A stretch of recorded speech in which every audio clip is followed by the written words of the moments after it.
Hello मेरे प्यारे बच्चों, क्या हाल चाल। बढ़िया साहब। तो कैसे हो मेरे बब्बर शेर और शेरनियों। उम्मीद है आप सभी अच्छे होंगे और आपकी तैयारी भी एकदम बेहतर तरीके से चल रही होगी। भाई फिजिक्स के पेपर को भी देखकर दिल को सुकून मिला। और वैसे भी हम घर नहीं थे, हमने बताया था कि हम दर्शन के लिए गए थे, ऐसे टाइम में जाना पड़ गया बच्चों की रेगुलर वीडियो नहीं आ पाई। बट जो पुरानी वीडियोस थी आपने खूब सारा प्यार दिया और पेपर को देख करके एक अलग से ही अंदर राहत वाली यानी सुकून भरी हमने सांस ली, क्योंकि पेपर बहुत बढ़िया आ गया था। अधिकांश स्टूडेंट के कमेंट्स थे कि सर पेपर बहुत अच्छा आया। कुछ ही स्टूडेंट ऐसे बोल रहे सर पेपर हमारा बहुत डिफिकल्ट आया, बाकी हमने 5 से 6 सेट देखा, सब में बड़ा आसान था। तो भैया अब की बार जो पेपर है विगत ईयर की कंपेयर करें तो बहुत सिंपल आया था। तो इस हिसाब से अब ये मत सोचना कि केमिस्ट्री में भी सरल हो सकता है, कठिन भी हो सकता है। ये दिमाग में नहीं डालना कि बस केमिस्ट्री अब एकदम सिंपल आएगा इसी तरह से। भाई आपका डिफिकल्ट भी हो सकता है, इसलिए हमको तो एकदम तैयारी करके जाना है, कमर कस के रहना है। चलिए बच्चों देख लेते हैं केमिस्ट्री के सारे इंपॉर्टेंट टॉपिक को एक एक करके। केमिस्ट्री फर्स्ट पार्ट में तो बहुत सिंपल है, सेकंड में थोड़ा नेमिंग रिएक्शन है, कुछ परीक्षण है, कुछ प्रयोगशाला विधियां हैं। तो चलिए पहले हम देख लेते हैं जो भी इंपॉर्टेंट टॉपिक्स हैं।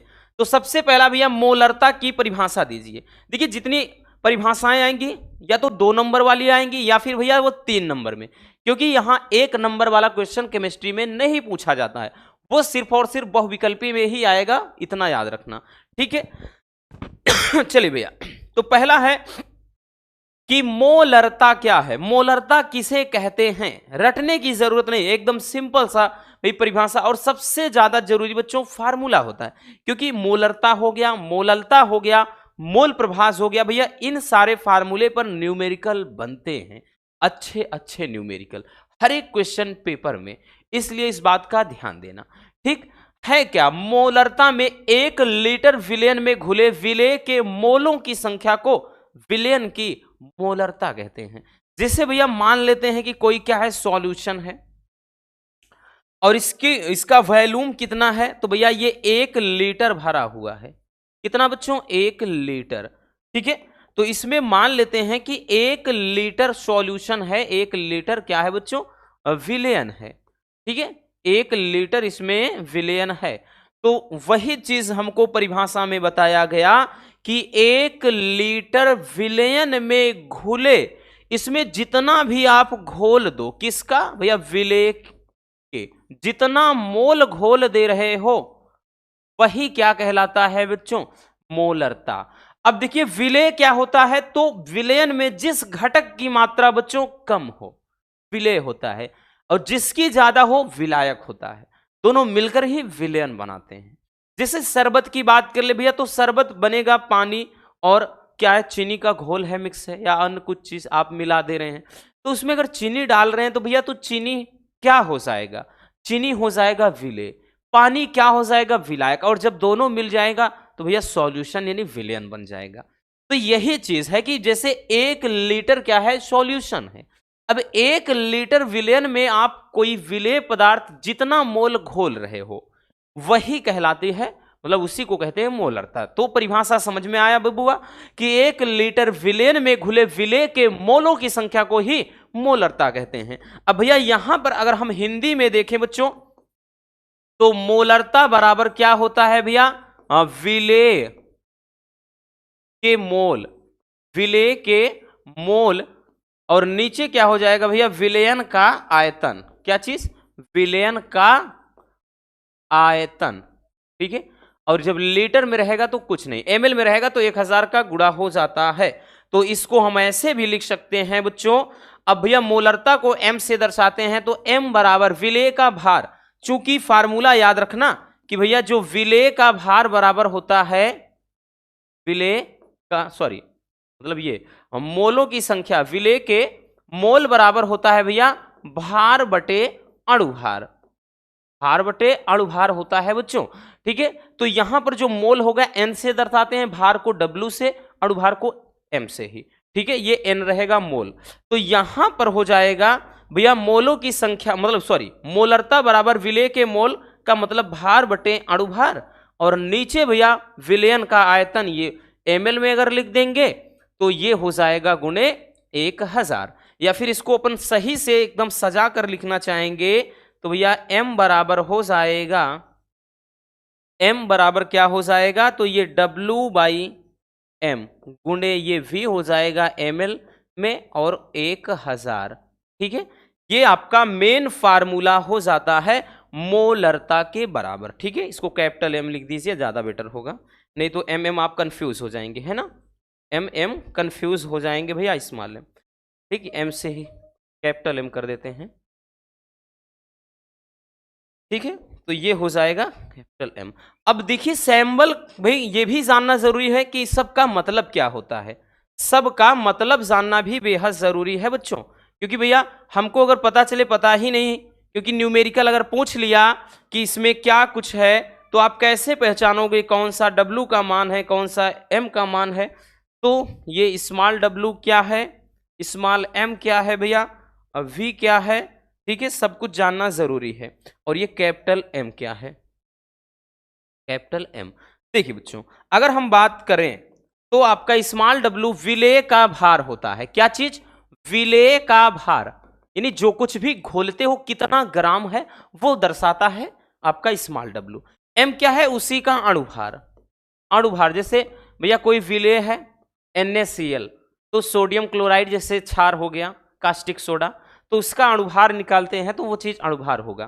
ठीक है, v क्या है, वैल्यूम है, आयतन, विलयन का क्या है बच्चों, आयतन।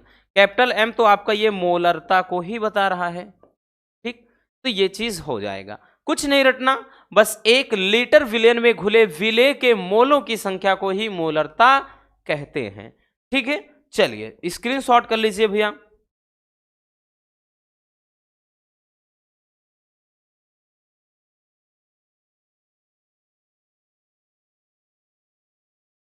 हो गया ना। अब चलिए भैया, मोलरता हो गया, अब आते हैं मोललता पर। किस पर, मोललता। देखिए मोलरता और मोललता दोनों लगभग लगभग भैया एक जैसे हैं, ध्यान दीजिएगा।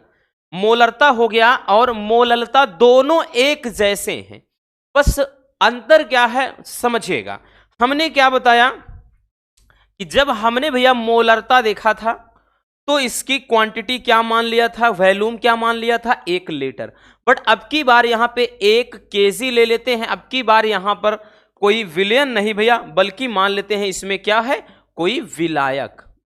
ठीक, अब विलायक, विलायक की कैपेसिटी कितना है, 1 केजी, या ठीक है, या हम 1000 ग्राम कह लें, तो इसमें मान लेते हैं 1000 ग्राम क्या है, पानी है। ठीक है, 1 किलोग्राम या 1000 ग्राम पानी है, और इसमें आप कोई बाहर से कोई विलेय पदार्थ घोल रहे हो, इसमें भी किसी विलेय का आप कोई कुछ मोल घोल रहे हो। अब चाहे NaCl घोलो, चाहे नमक घोलो, चाहे फिर आप इसमें भैया क्या कहते हैं चीनी घोल दो, चाहे फिर आप ग्लूकोज घोलो, यूरिया घोलो, कुछ भी, वो सब आ जाएगा विलेय में।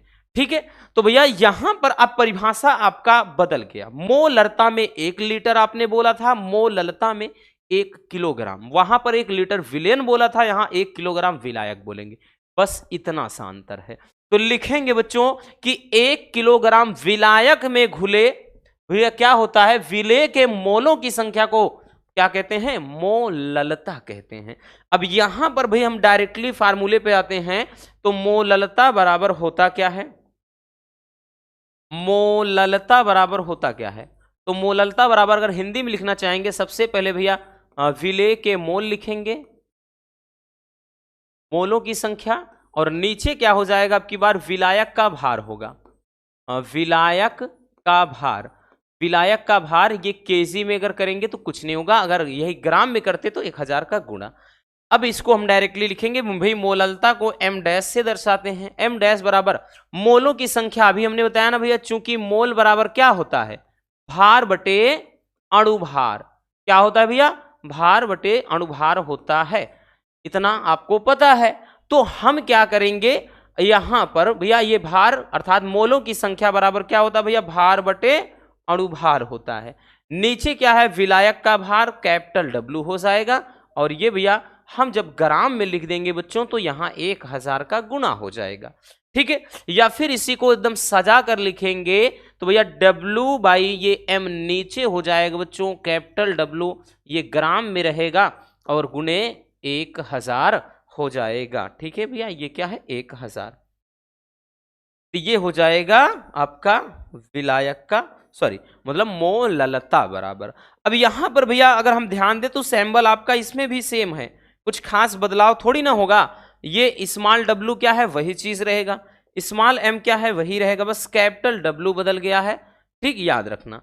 अब यहां पर अगर हम देखें भैया तो स्मॉल w क्या है, विलेय का भार, यानी जितना घोल रहे हो, विलेय का भार। ठीक है, और उसके बाद m क्या है, तो विलेय का अणुभार, विलेय का क्या होगा बच्चों, अणुभार हो जाएगा।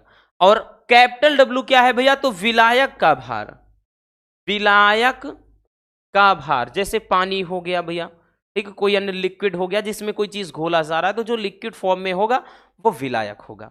इतनी बात समझ में आई। अब देखिए मात्रक दोनों के समझ लेते हैं भैया, क्योंकि अगर न्यूमेरिकल आ गया तो दोनों के मात्रक हमको चाहिए। तो अगर हम बात करें तो आपका जो मोलरता है, मोलरता की जो इकाई होती है भैया, इसकी जो इकाई होती है बच्चों वो क्या होती है, तो मोल प्रति लीटर में लिखते हैं। ठीक है, मोल प्रति लीटर में लिखा जाता है भैया।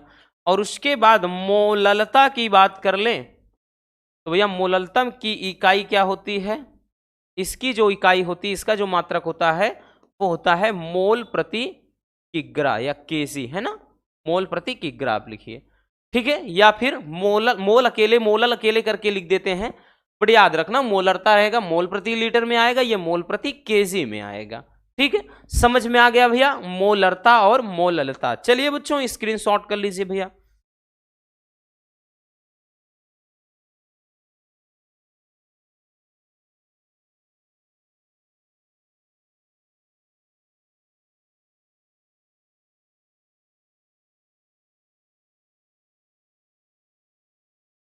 हो गया ना, आगे चलते हैं।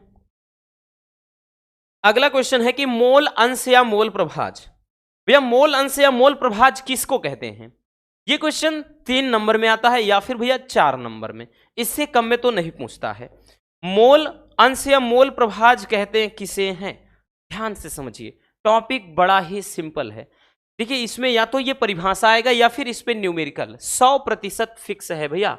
ये टॉपिक ही इतना लाजवाब है, जैसा हमने फिजिक्स में जिसमें बताया था 100% 100% वो आया ही था। ठीक है, इसलिए इस बात को भी ध्यान देना, हल्के में मत लेना बच्चों इन टॉपिक को। मोल अंश या मोल प्रभाज क्या है पहले समझिए। मान लेते हैं भैया इसमें क्या है, 2 घटक ए और बी ले लेते हैं, ए और बी। अब जैसे अगर हम बोल दें कि भैया ए का मोल अंश कितना हो जाएगा, तो वो Na हो जाएगा, और बी का मोल अंश कितना हो जाएगा, Nb हो जाएगा, यानी मोलों की संख्या। ठीक, यानी ए के मोलों की संख्या तो Na, बी के मोलों की संख्या Nb। अब मोल अंश या मोल प्रभाज होता क्या है, अब जैसे भाई किसी भी घटक का मोल अंश, जैसे ए का निकालना चाहें हम, तो काई ए या एक्स से पढ़ दीजिए, ये मोल अंश हो गया। तो किसी घटक का जो मोल अंश या मोल प्रभाज होता है, उस घटक के मोलों की संख्या, जैसे ये ऊपर, तथा विलयन में उपस्थित कुल घटक के मोलों की संख्या, नीचे कुल यानी Na प्लस Nb, कुल घटक के मोलों की संख्या के अनुपात के क्या होता है भैया, बराबर होता है। हो गया बच्चों, हमने यही तो कहा कि किसी घटक का, जैसे एक घटक है, तो किसी घटक का जो मोल अंश होता है, उस घटक के मोलों की संख्या तथा विलयन में उपस्थित कुल घटक के मोलों की संख्या, कुल में जोड़ देंगे, 3 होता तो Nc हो जाता आपका। तो कुल घटक के मोलों की संख्या का जो क्या होता है भैया, रेशियो होता है, अनुपात होता है, वही मोल प्रभाज कहलाता है। ठीक है भैया, आई बात समझ में। चलिए, तो जैसे हमको निकालना है भैया, हमने क्या बताया कि किसी जैसे घटक, किसी क्या है, घटक का निकालना है, तो घटक किसी घटक का जो मोल प्रभाज होता है बराबर क्या होता है, उस घटक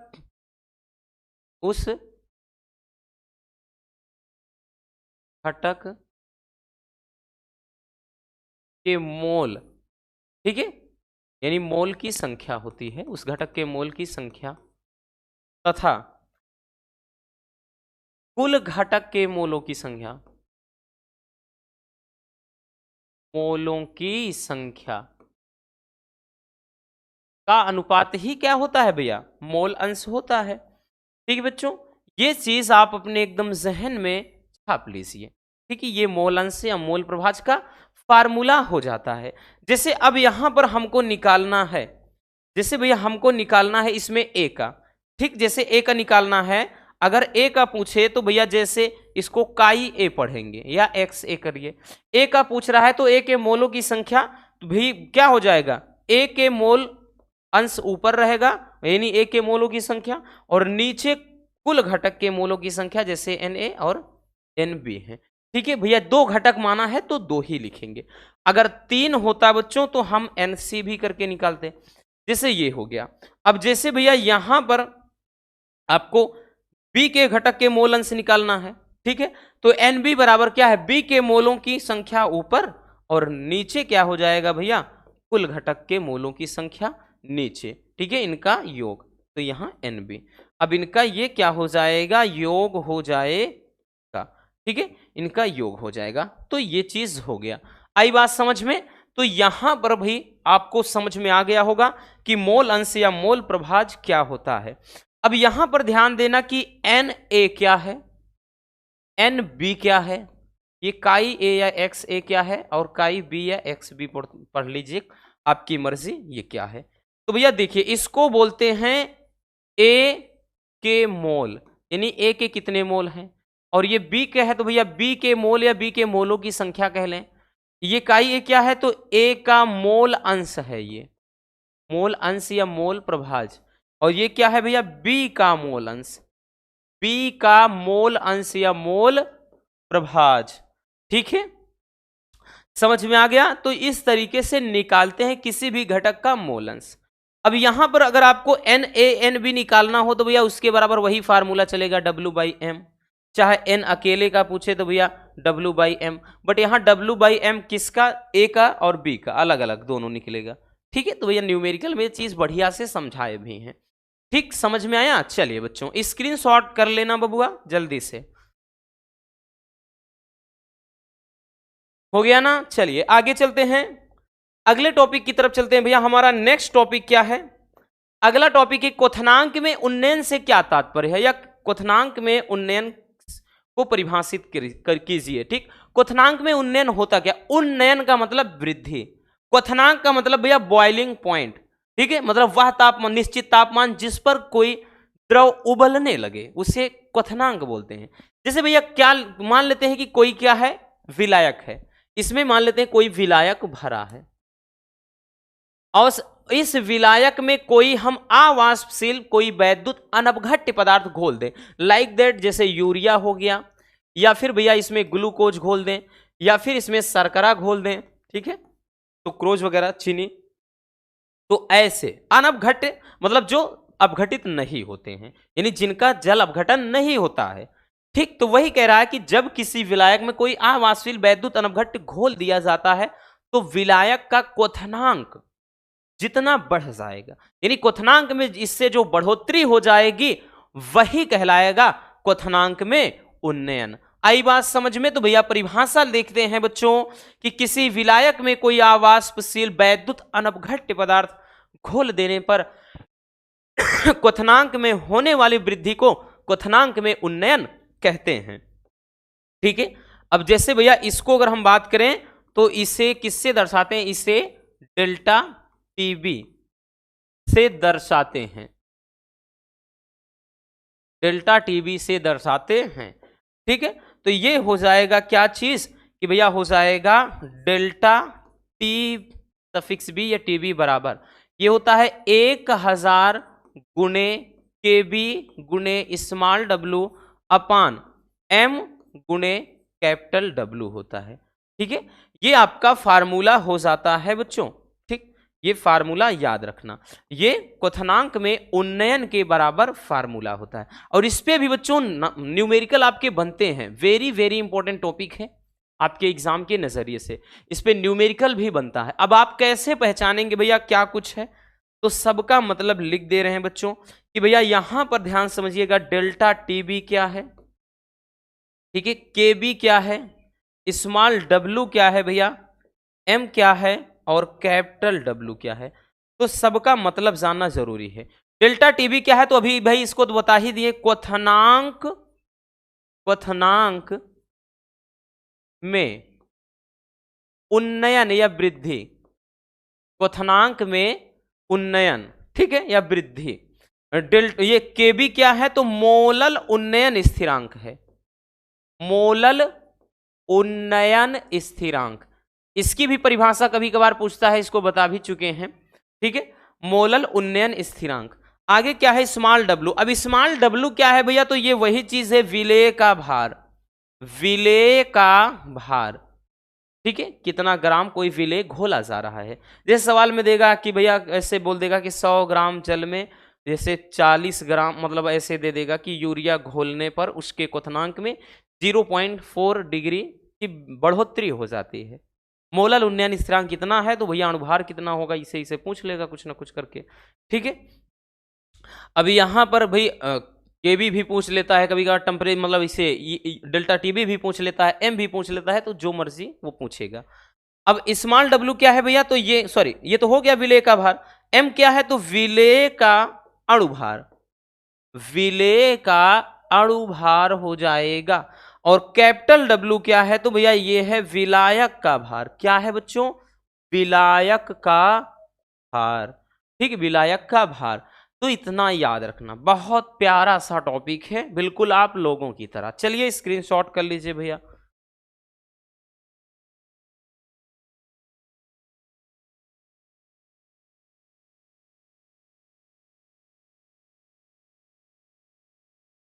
हो गया ना, चलिए आगे चलते हैं। नेक्स्ट क्वेश्चन है कि हिमांक में अवनमन क्या भैया, ये भी मोस्ट इंपॉर्टेंट टॉपिक है भैया। सेम जैसे क्वथनांक में उन्नयन है, वैसे हिमांक में अवनमन है, बट अंतर इतना है कि वहां क्वथनांक था बॉइलिंग पॉइंट, यहां हिमांक है फ्रीजिंग पॉइंट। तो भैया अब की परिभाषा ये हो जाएगा कि जब किसी विलायक में कोई अवाष्पशील वैद्युत अनपघट्य पदार्थ घोला जाता है, तो क्वथनांक में नहीं, अब की बार हिमांक बोलेंगे। हिमांक में जितनी कमी होती है, तो हिमांक में होने वाली कमी को ही क्या बोलते हैं, क्वथनांक, सॉरी हिमांक में अवनमन बोलते हैं। वहां था कि क्वथनांक में जो वृद्धि हो जाती है उसे क्वथनांक में उन्नयन, क्योंकि नाम ही है क्वथनांक में उन्नयन, तो क्वथनांक में जो बढ़ोतरी होती है वो क्वथनांक में उन्नयन है। अब जो हिमांक में कमी होगा वो हिमांक में अवनमन है, ठीक। उन्नयन का मतलब ही होता है ज्यादा, अवनमन का मतलब कमी, ठीक है। तो उन्नयन अवनमन कौन पढ़ा है ना आपने ऊपर नीचे, तो याद रखना उसी से। चलिए भैया, तो यहां पर भाई आपका फार्मूला क्या हो, तो परिभाषा समझ में आ गया कि किसी विलायक में कोई अवाष्पशील वैद्युत अनपघट्य पदार्थ घोलने पर हिमांक में होने वाली कमी को हिमांक में अवनमन कहते हैं, और इसको डेल्टा टी एफ से दर्शाते हैं। एफ क्या है, फ्रीजिंग पॉइंट, और इसके पहले जो पढ़ा उसको डेल्टा टीबी से दर्शाते थे, बी वहां बॉइलिंग पॉइंट था, से दर्शाते हैं, ठीक है, से दर्शाते हैं। अब फार्मूला लिखेंगे भैया, लिखेंगे डेल्टा टी एफ बराबर क्या हो जाएगा बच्चों, 1000 गुणे के एफ गुणे स्मॉल डब्लू अपान एम गुणे कैपिटल डब्लू, ठीक है भैया। ये हो जाएगा आपका क्या चीज, मोलल अवनमन, सॉरी हिमांक में अवनमन बराबर। अब इनका भी मतलब जान लेते हैं कि भैया यहां पर के एफ क्या है, स्मॉल डब्लू क्या है, डेल्टा टी एफ क्या है, एम क्या है, और कैपिटल डब्लू क्या है। अब तो भैया सब कुछ समझ गए होंगे। के एफ क्या है बच्चों, तो के एफ हो जाएगा मोलल अवनमन स्थिरांक, वहां उन्नयन स्थिरांक था, तो इसको बोलेंगे कि मोलल अवनमन स्थिरांक, मोलल अवनमन स्थिरांक। स्मॉल डब्ल्यू क्या है भैया, विलेय का भार है, विलेय का भार है, ठीक है। डेल्टा टीएफ क्या है, तो बच्चों ये विलायक, सॉरी विलायक के बोल रहे हैं, डेल्टा टीएफ क्या है, तो ये यही परिभाषा जो है हिमांक में अवनमन है, अवनमन या हिमांक में कमी भी आप लिख सकते हैं, ठीक है। और m क्या है, तो भैया ये विलेय का अणुभार होता है, जो भी घोला जाता है उसका अणुभार, विलेय का अणुभार हो जाएगा। और उसके बाद कैपिटल डब्ल्यू क्या है बच्चों? तो ये विलायक का भार है। क्या है भैया? विलायक का भार। आई बात समझ में? तो ये सबके सब टॉपिक ना बच्चों एक से बढ़कर एक वाले हैं, याद रखना।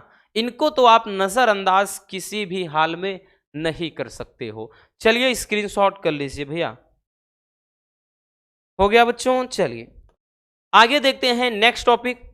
अगला टॉपिक आपका है कि परासरण दाब की परिभाषा लिखिए। यह टॉपिक भी काफी लाजवाब है कि परासरण दाब किसे कहते हैं। अब देखिए सबसे पहले हम परासरण प्रक्रिया जानेंगे, किसे कहते हैं परासरण, फिर परासरण दाब को समझेंगे। परासरण किसे कहते हैं? देखिए किसी विलायक के कण का, मान लेते हैं कि इधर कम सांद्रता है और इधर अधिक सांद्रता है, तो किसी विलायक के कणों का निम्न सांद्रता वाले विलयन से उच्च सांद्रता वाले विलयन की ओर अर्धपारगम्य झिल्ली द्वारा स्वतः जो गमन होता है, यानी जाने की प्रक्रिया होती है, वही कहलाता परासरण दाब। मतलब परासरण दाब नहीं, परासरण। अभी केवल परासरण समझ रहे हैं, ठीक है? कि परासरण क्या होता है कि विलायक के अणुओं का निम्न सांद्रता वाले विलयन से उच्च सांद्रता वाले विलयन की तरफ अर्धपारगम्य झिल्ली के द्वारा गुजरना परासरण कहलाता है। अब परासरण दाब समझेंगे। परासरण दाब क्या है भैया? तो इसके लिए कई तरह से परिभाषा लिख सकते हैं। तो भैया क्या होता है कि उच्च सांद्रता वाले विलयन पर लगाया गया वह बाहरी दाब जो विलायक के अणुओं का जो प्रवाह है अर्धपारगम्य झिल्ली से रोक दे, उससे परासरण दाब कहते हैं। मतलब इस पर, ये जो है विलयन पर, इस पर लगाया गया वह बाहरी दाब जो क्या कर दे, परासरण की घटना को ही रोक दे या विरोध करे उसका, तो इस दाब को ही कहते हैं परासरण दाब। क्या कहते हैं भैया? परासरण दाब कहते हैं, ठीक है? तो यहां पर भाई परिभाषा भी आपके सामने है। सबसे पहले परासरण की परिभाषा देखेंगे, एक मिनट देखिए। परासरण क्या है कि किसी विलायक के कणों का निम्न सांद्रता से उच्च सांद्रता की ओर अर्धपारगम्य झिल्ली द्वारा स्वतः प्रवाह परासरण कहलाता है। अब परासरण दाब की परिभाषा क्या है कि उच्च सांद्रता वाले विलयन पर लगाया गया वह बाहरी दाब जो विलायक के अणुओं का जो प्रवाह है अर्धपारगम्य झिल्ली से रोक दे, उसे परासरण दाब कहते हैं। अर्धपारगम्य झिल्ली क्या होती है? तो ऐसी महीन झिल्ली होती है जिसमें विलेय के कण आर पार नहीं जा पाते हैं, बट विलायक के कण आसानी से चले जाते हैं, ठीक है? तो भैया आपने एक फार्मूला पढ़ा था इसके लिए, क्या होता है? ये होता है पाई पीवी बराबर एनआरटी, गैस समीकरण के रूप में पढ़ा था आपने। तो यहां पर हो जाएगा पाई वी चलता है, पाई वी बराबर एन आर टी, ये चलता है, ठीक है भैया? तो आपका एक फार्मूला हम ये भी लिख सकते हैं। या फिर बच्चों अगर हम इसी को देखें तो हम पाई बराबर एन बराबर क्या होता है? डब्ल्यू बाई एम होता है, इनटू का ये वी जब इधर ले जाएंगे यहां वी हो जाएगा और उसके बाद ये आर टी। तो भैया इस फार्मूले को हम कुछ इस तरह से भी लिख सकते हैं। बट एक चीज और ध्यान देना, अगर इसी को हम पाई बराबर एन अपान वी लिखना चाहें आर टी करके, तो भैया तब ये फार्मूला बन जाता है, इधर देखते हैं, तब ये पाई बराबर होता है एन अपान वी बराबर क्या होता है? सांद्रता। इस सांद्रता सी बराबर होता है एन अपान वी, तो ये हो जाएगा सी आर टी। तो इस फार्मूले को बच्चों अपन कई तरीके से भी लिख सकते हैं, या कहीं कहीं पाई बराबर सी एच टी लिखा होता है, ठीक है? तो ये सब कुछ जानना भी बेहद जरूरी है। जहां पर पाई क्या है? परासरण दाब, स्मॉल डब्ल्यू क्या है? विलेय का भार, एम क्या है? विलेय का अणुभार जो आप पिछला देखते चले आए हो, वी क्या है? तो वैल्यूम है, आयतन है, आर क्या है? तो गैस स्थिरांक है, ठीक, और टी क्या है भैया? परम ताप है। तो ये आपका फार्मूला हो जाता है परासरण दाब के बराबर। चलिए जल्दी से स्क्रीनशॉट कर लीजिए।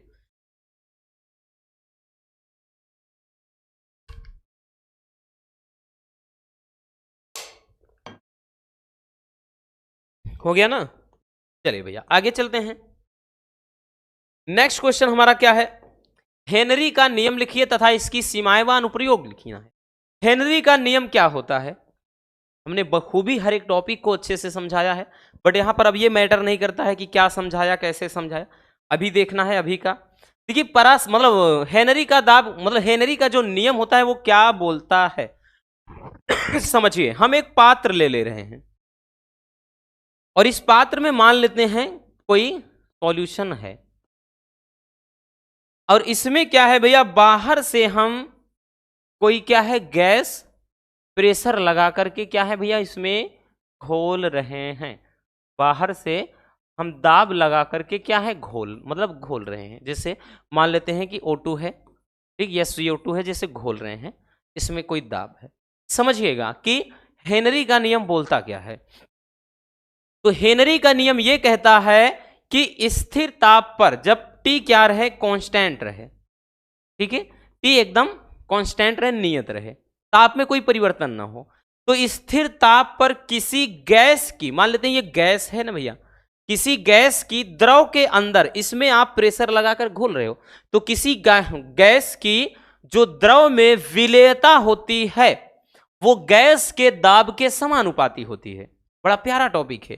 क्या बोला गया कि इस हेनरी का नियम यह कहता है कि जब ताप स्थिर रहे तो ऐसी दशा में किसी भी गैस की द्रव के अंदर जो विलेयता होती है, घुलने की क्षमता होती है भैया, वो गैस के दाब के क्या होती है, समानुपाती होती है। इसका मतलब समझ गए? इसका मतलब यह है कि आप जितना अधिक प्रेशर इसमें क्या करोगे भैया, लगाओगे, उतनी ज्यादा ये गैस इसमें घुलेगी। जितना कम प्रेशर हम लगाएंगे उतनी गैस कम घुलेगी। समानुपाती का मतलब ही यही होता है।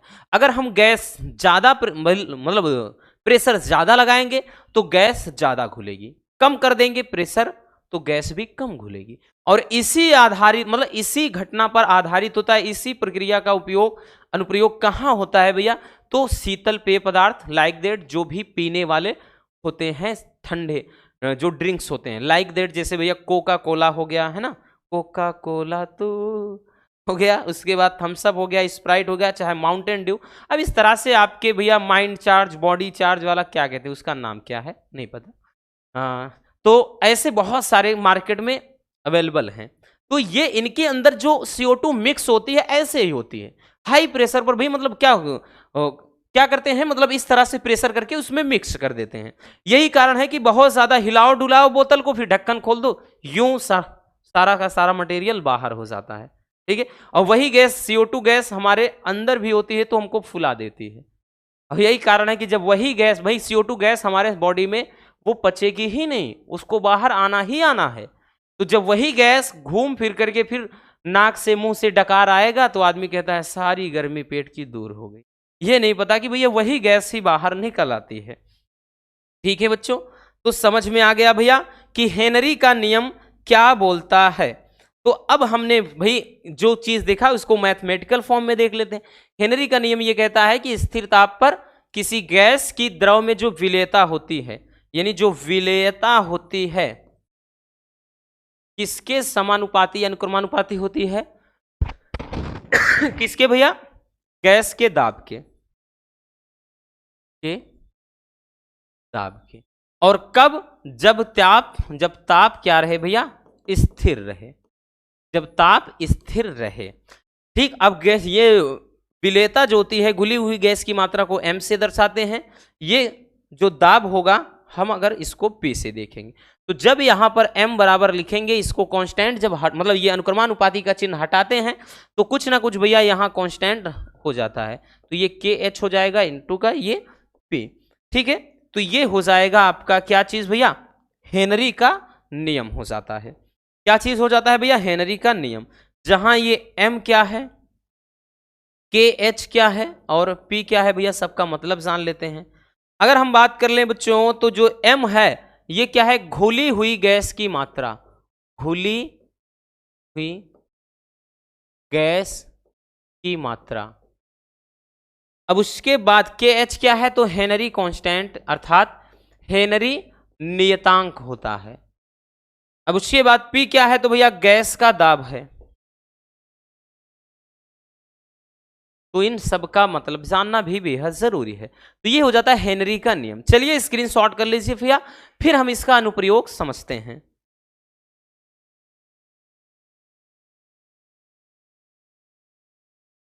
हो गया।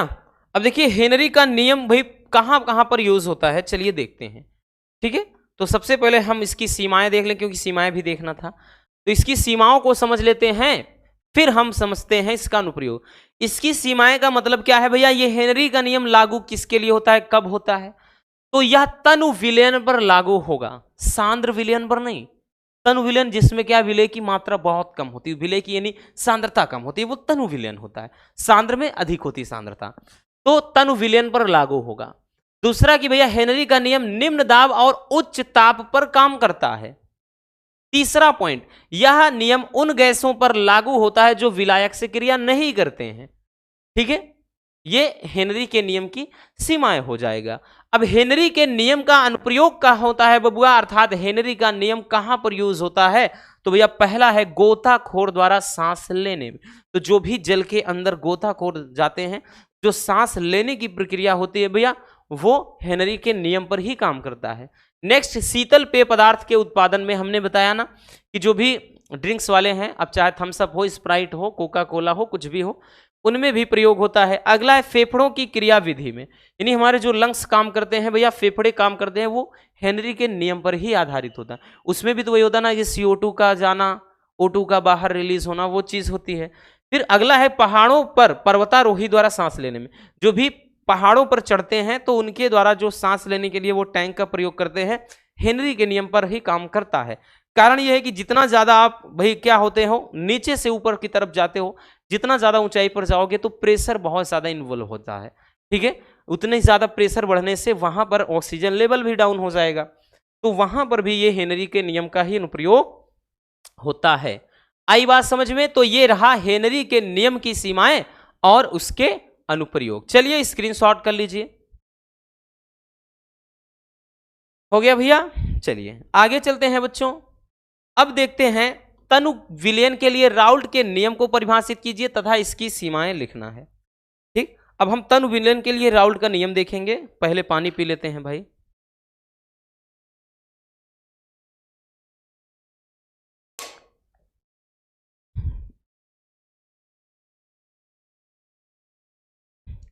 देखिए यहां पर ध्यान देना, राउल्ट का नियम अकेले अगर पूछेगा तब अलग चीज है, बट अधिकांश केसेस में आपका 99% क्वेश्चन यही बनता है कि भैया राउल्ट का नियम यानी तनु विलयन के लिए राउल्ट का नियम क्या होता है, इसकी सीमाएं लिखिए। चलिए देखते हैं राउल्ट का नियम क्या कहता है बच्चों। तो राउल्ट के नियम के अनुसार किसी विलायक में, विलायक मान लेते हैं पानी है, किसी विलायक में कोई अवाष्पशील विलेय पदार्थ, जैसे हमने बताया ना, यूरिया हो गया, ग्लूकोज हो गया, ठीक है, शर्करा हो गया, ये अवाष्पशील में आएंगे। तो जब किसी विलायक में कोई अवाष्पशील पदार्थ क्या होता है भैया, घोल दिया जाए, मिला दिया जाए, तो विलयन के वाष्प दाब का जो आपेक्षिक अवनमन होगा, किसका, विलयन के वाष्प दाब का आपेक्षिक जो अवनमन होगा वो विलेय के मोल प्रभाज के बराबर होता है। किसके भैया, विलेय के मोल अंश या मोल प्रभाज के बराबर होता है। ठीक, चलिए भाई राउल्ट के नियम के अनुसार क्या कह रहा है कि वाष्प दाब का अपेक्षिक अवनमन, ये कह रहा है कि भैया विलयन के, इधर से लिखते हैं थोड़ा, ये बोल रहा है कि विलयन के वाष्प दाब का आपेक्षिक अवनमन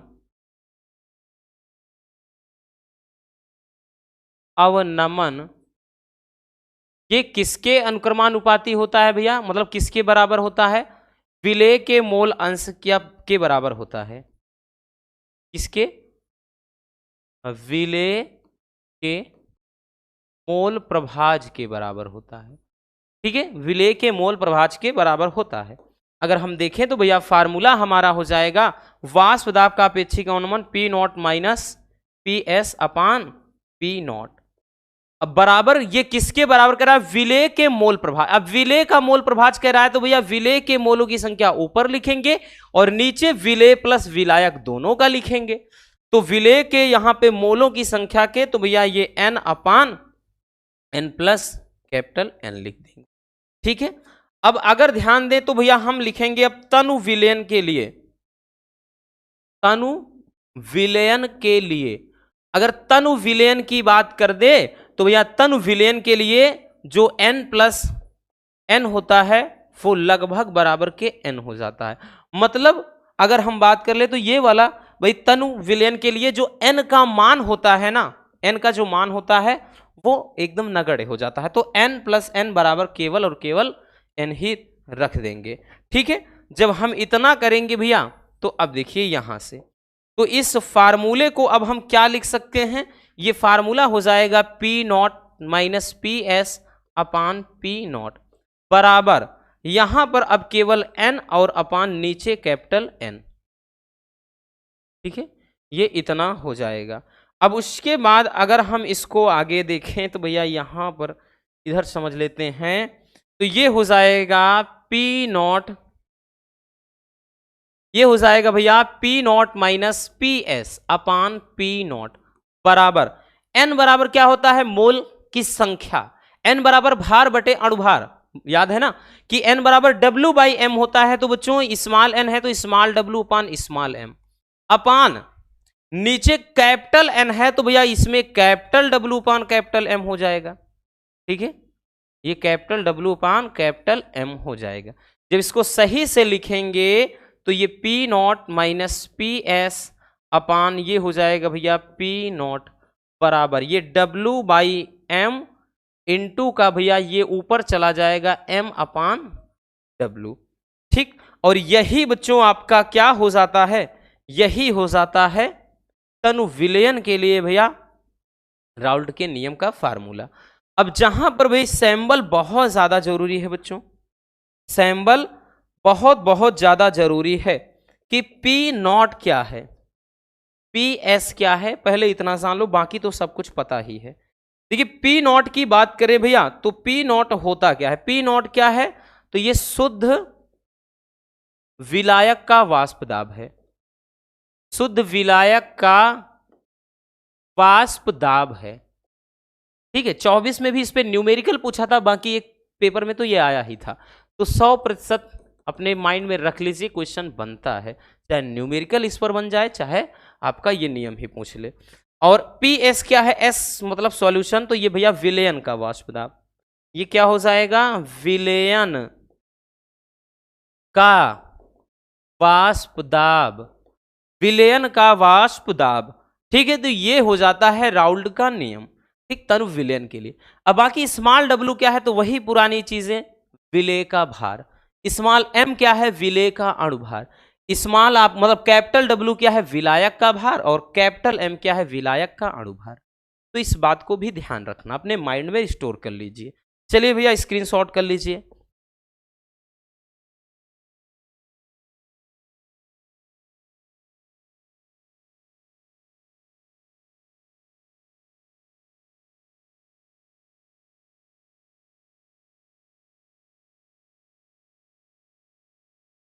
हो गया ना भैया, चलिए आगे चलते हैं बच्चों।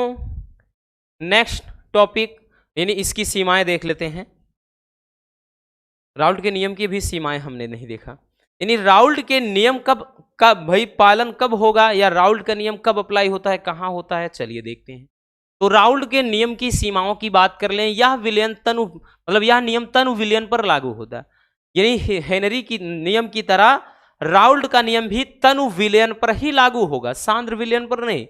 यह नियम केवल अवाष्पशील पदार्थों के विलयन पर ही लागू होता है, जैसे हो गया भैया यूरिया हो गया, ठीक है, अब उसके बाद ग्लूकोज हो गया, उसके बाद भैया शर्करा हो गया, सुक्रोज वगैरह, इन सबके विलयन पर ही लागू होगा। अब विद्युत अपघट्य के विलयन पर यह नियम लागू नहीं होता है। जैसे भैया NaCl वैद्युत अपघट्य है, NaCl एक वैद्युत अपघट्य है, KCl एक वैद्युत अपघट्य है, HCl एक वैद्युत अपघट्य है, इसी तरह भैया आपका CH3COOH वैद्युत अपघट्य है। ठीक है, तो ये क्या है कि वैद्युत अपघट्य के विलयन पर लागू नहीं होगा। अगला है कि भैया विलयन में वियोजित होने वाले पदार्थ के विलयन पर राउल्ट का नियम पालन नहीं होता है। वही चीज जैसे NaCl है तो भैया ये वियोजित होगा Na प्लस पे Cl माइनस पे, या फिर जैसे HCl है भैया तो ये H प्लस पे टूटेगा Cl माइनस। तो वही चीज कह रहा है कि वियोजित होने वाले पदार्थ के विलयन पर यह लागू नहीं होता है। ठीक है, चलिए देख लीजिए भैया राउल्ट के नियम की सीमाएं।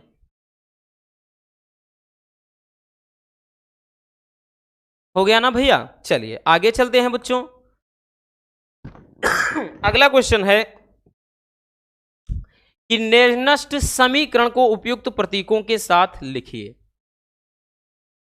कि निर्नष्ट समीकरण किसे कहते हैं, चलिए देखते हैं। देखिए निर्नष्ट समीकरण की बात कर लें भैया, तो जो निर्नष्ट समीकरण होता है ना, इससे वैद्युत जो मतलब क्या कहते हैं इलेक्ट्रोड विभव के बारे में यानी सेल की जानकारी प्राप्त करने के लिए ये समीकरण दिया है। और किसने दिया है, निर्नष्ट नामक वैज्ञानिक ने। उन्हीं के नाम पर यह बन गया भैया एक समीकरण जिसको बोलते हैं निर्नष्ट समीकरण। मान लेते हैं कोई अभिक्रिया है, जैसे कोई अभिक्रिया है, अभिक्रिया कोई है भैया आपकी,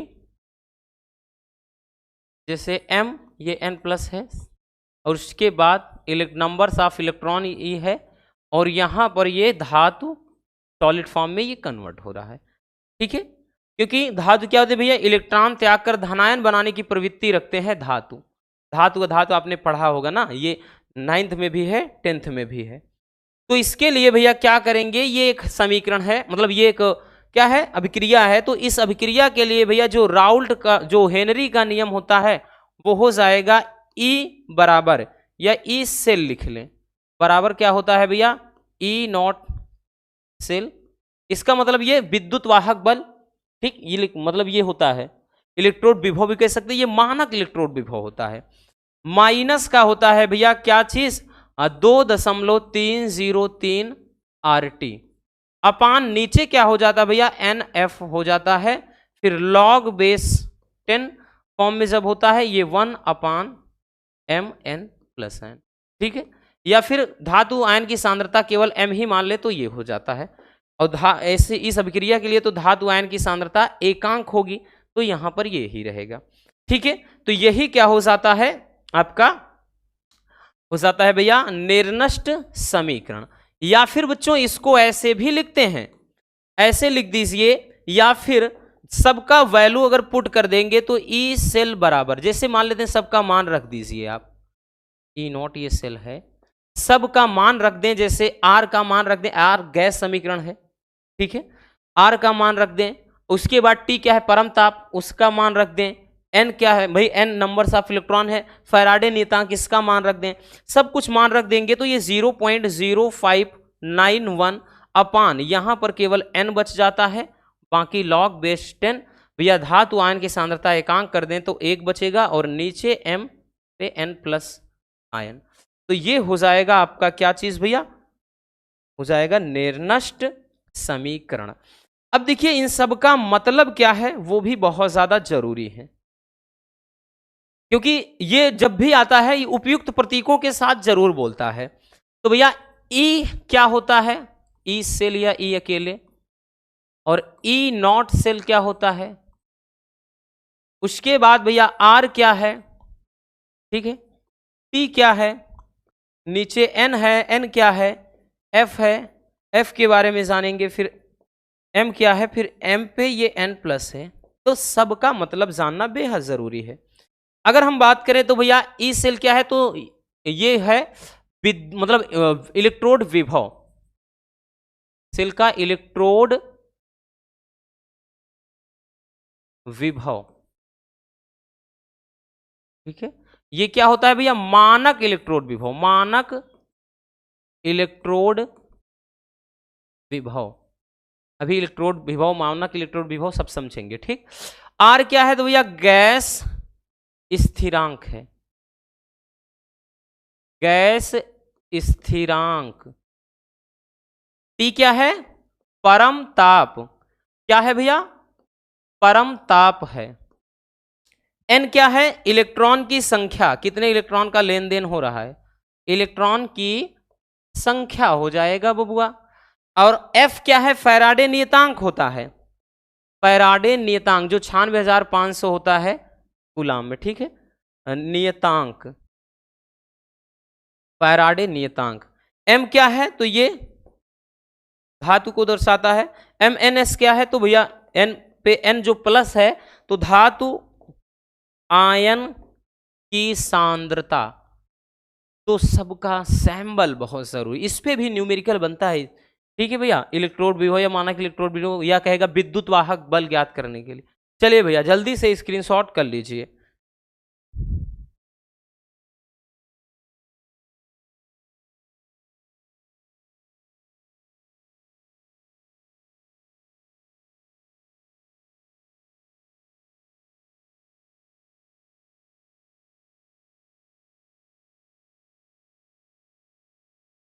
हो गया ना?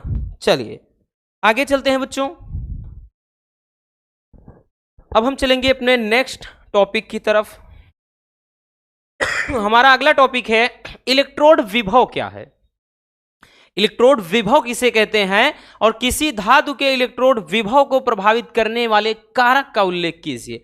यानी इलेक्ट्रोड विभव क्या होता है और इलेक्ट्रोड विभव को प्रभावित करने वाले फैक्टर कौन कौन से हैं। चलिए समझते हैं, बड़ी ही सिंपल सी भैया ये परिभाषा है। ये मान लेते हैं कोई एक अर्धशेल है, ठीक है, और इसमें कोई हमने एक क्षण डुबो दिया, एक क्षण डुबो दिए, समझिएगा पहले ध्यान से समझना बच्चों। और जैसे हमने बताया ना कि इसमें कोई सॉल्यूशन है, विलयन है, इसमें कोई सॉल्यूशन मान लेते हैं किस चीज का भरा है, ZnSO4 का, ठीक। तो ZnSO4 का एक विलयन भरा है। तो यहां पर एक हम क्षण डुबो रहे हैं, मान लेते हैं ये क्षण भी क्या है, जिंक की है। अब समझिए परिभाषा, जब किसी धातु की क्षण को, हमने क्या बोला कि जब किसी धातु की क्षण को उसी के लवण के विलयन में डुबोया जाता है, तो भैया जिंक धातु की क्षण है, जिंक धातु का ही लवण है, यानी इसका ही ये वैद्युत अपघट्य तैयार किया गया है। तो जब किसी धातु की क्षण को उसी के लवण के विलयन में डुबोया जाता है, तो भैया इस विलयन और धातु की क्षण के बीच में एक विभव स्थापित हो जाता है। उसी विभव को कहते हैं इलेक्ट्रोड विभव, या सीधा सा कह दें भैया इलेक्ट्रोड पर उत्पन्न होने वाले विभव को इलेक्ट्रोड विभव कहते हैं। तो सिंपल सी परिभाषा है ना बबुआ। हमने क्या बताया बच्चों कि जब किसी धातु की क्षण को उसी के लवण के विलयन में डुबोते हैं, तो धातु की क्षण और विलयन के बीच में एक विभव स्थापित हो जाता है या एक विभव उत्पन्न हो जाता है। इस विभव को ही कहेंगे इलेक्ट्रोड विभव। अब भैया यहां पे परिभाषा हम देख लेते हैं कि जब किसी धातु की क्षण को उसी के लवण के विलयन में रखा जाता है या डुबोया जाता है भैया, तो धातु की क्षण तथा विलयन के बीच एक विभव उत्पन्न हो जाता है, जिसे इलेक्ट्रोड विभव कहते हैं। अब इलेक्ट्रोड विभव को प्रभावित करने वाले कारक कौन कौन से हैं, मतलब ऐसे कौन कौन से कारक हैं जिससे इलेक्ट्रोड विभव का मान भाई प्रभावित होगा। सबसे पहला चालक की प्रकृति। भैया ये चालक की प्रकृति पर निर्भर करता है कि इलेक्ट्रोड विभव कितना ज्यादा होगा या कम, ठीक है, कि चालक की प्रकृति क्या है, चालक है किस चीज का। अगला है भैया कि धातु आयन की सांद्रता। तो धातु आयन की सांद्रता से भी भैया मतलब हम बात करें इलेक्ट्रोड विभव प्रभावित होता। अगला है ताप का प्रभाव। तो ताप के द्वारा भी इलेक्ट्रोड विभव प्रभावित होता है, ठीक है। चलिए जल्दी से स्क्रीनशॉट कर लीजिए भैया, देरी नहीं करना है।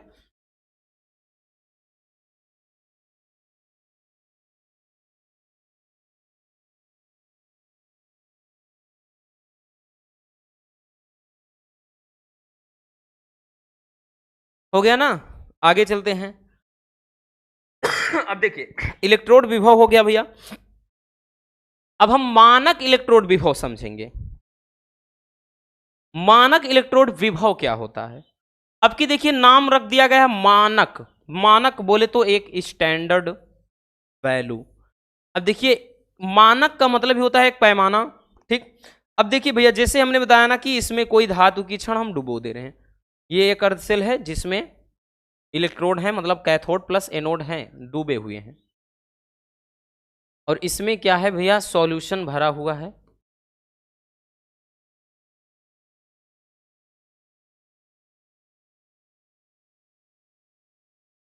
क्या है, सॉल्यूशन है। अब यहां पर जैसे हमने बताया ना, इसमें भी सेम लॉजिक, जैसे जिंक धातु की क्षण है और ये सॉल्यूशन ZnSO4 का भरा हुआ है, जिंक सल्फेट का विलयन भरा हुआ है। अब की बार कुछ परिस्थितियां लागू होंगी बच्चों, और वो परिस्थितियां ये हो जाएगी भैया कि अब की बार जो टेम्परेचर होगा, ताप होगा 25 अंश सेल्सियस ताप होगा। ठीक, कितना? 25 अंश सेल्सियस ताप, और उसके बाद जो प्रेशर होगा, दाब होगा, वो 1 ATM होगा, 1 एटमॉस्फेयर यानी 1 वायुमंडल दाब पर।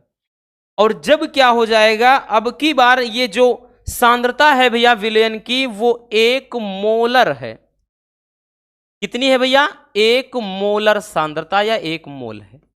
अब परिभाषा समझिएगा बच्चों, परिभाषा क्या है भैया? 25 अंश सेल्सियस ताप तथा 1 वायुमंडल दाब पर जब किसी धातु की क्षण को 1 मोलर सांद्रता वाले विलयन में डुबोते हैं। देखिए, परिभाषा में थोड़ा एक्स्ट्रा चीज इन्वॉल्व हो गया।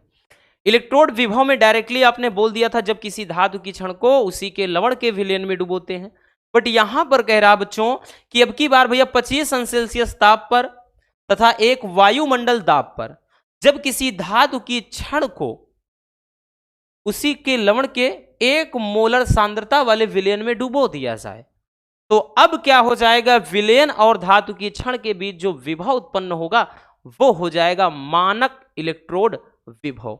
ठीक है, क्या हो जाएगा भैया? मानक इलेक्ट्रोड विभव हो जाएगा। तो यहां परिभाषा समझिए कि 25 अंश सेल्सियस ताप तथा 1 वायुमंडल दाब पर जब किसी धातु की क्षण को 1 मोलर सांद्रता वाले उसी धातु के लवण के विलयन में डुबोते हैं, तो भैया धातु की क्षण की सतह पर जो विभव स्थापित होता है, या यूं कह लें कि क्षण और विलयन के बीच जो विभव उत्पन्न होता है, उसे कहते हैं मानक इलेक्ट्रोड विभव। इसको E0 से दर्शाते हैं। ठीक है, चलिए स्क्रीनशॉट कर लीजिए।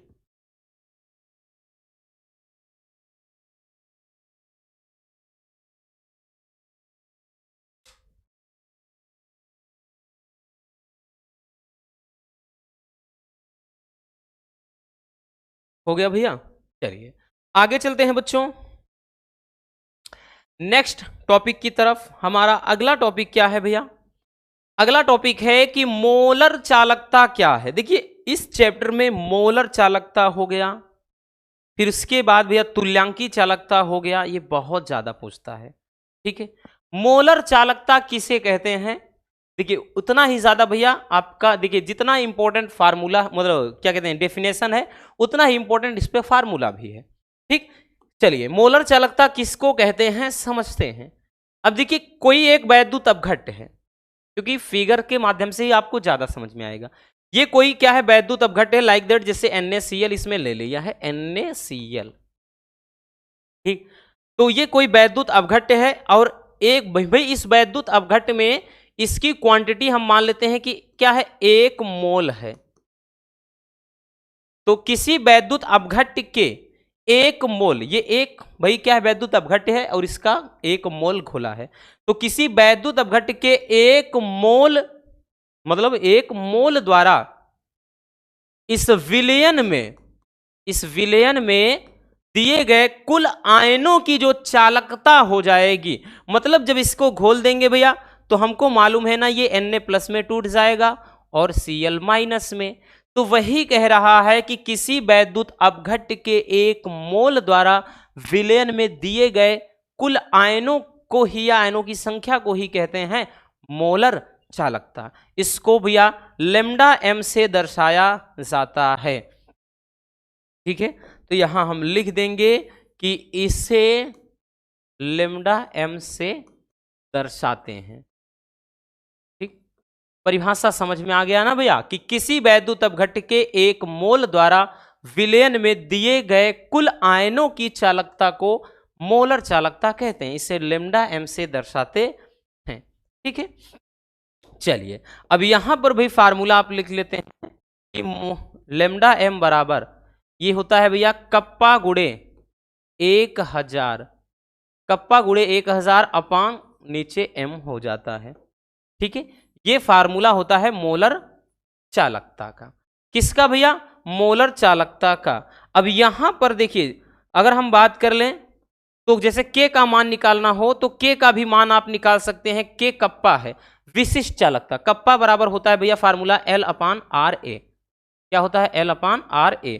तो यहां पे याद रखना ये कप्पा बराबर हो जाता है। बट ये होता है मोलर चालकता। इसका मात्रक क्या होता है? मात्रक की बात कर ले बच्चा, ये भी होता क्या है? तो ये होता है साइमन सेमी स्क्वायर प्रति मोल। ठीक है, साइमन सेमी स्क्वायर प्रति मोल। कैसे निकलता है? यहां से लंबाई का मात्रक यहां पे देखिए, क्योंकि यहां पे इलेक्ट्रोड वगैरह के बीच की प्लेट की दूरी सेमी में रहेगा तो सेंटीमीटर। आर क्या है भैया? तो रेजिस्टेंस है, प्रतिरोध है। ए क्या है? तो क्षेत्रफल है, तो यहां सेमी स्क्वायर। तो यहां पे याद रखना, ठीक, ये इससे कट गया तो इसका प्रति ओम प्रति सेमी या साइमन प्रति सेमी, किसका? विशेष चालकता, जिसको कप्पा कहते हैं। सब चीज का मतलब भी आप जान लीजिए कि ये लेमडा एम क्या है और ये कप्पा क्या है और कैपिटल एम क्या है। तो ध्यान से समझिए, ये है तो मोलर चालकता, ये तो मोलर चालकता ही है। ये कप्पा है तो भैया इसको बोलते हैं विशिष्ट चालकता। क्या चीज बच्चों? विशिष्ट चालकता। एम क्या है? तो भैया ये मोलरता है, मोलरता। ठीक है, क्या है? मोलरता है। हो गया? चलिए जल्दी से स्क्रीनशॉट कर लीजिए इसको भी भैया।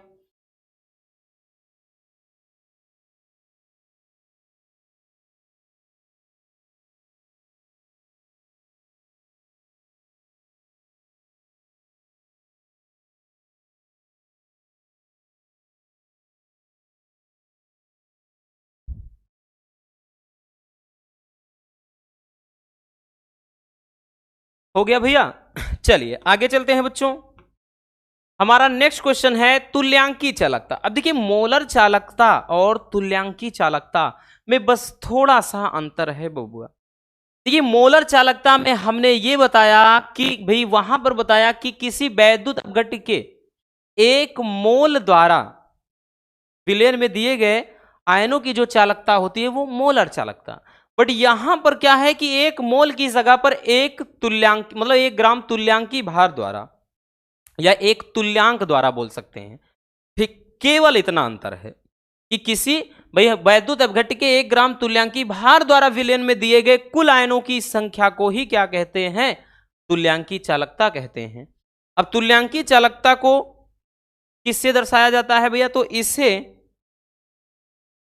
इसे लेमडा ई क्यू से दर्शाते हैं, इक्विवेलेंट। ठीक, तो ये होता है ई क्यू से दर्शाते हैं, क्योंकि ये इक्वस फॉर्म में है ना इसलिए दर्शाते हैं, आयनित अवस्था में होता है।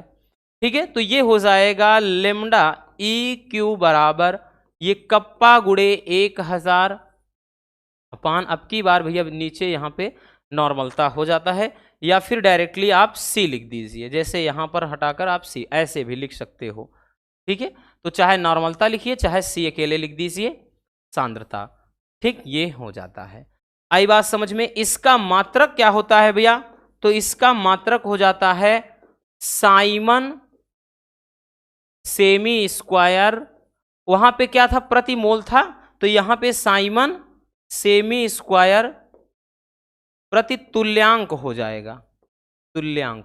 ठीक है, मतलब इसको इस तरह से लिखते हैं साइमन सेमी स्क्वायर प्रति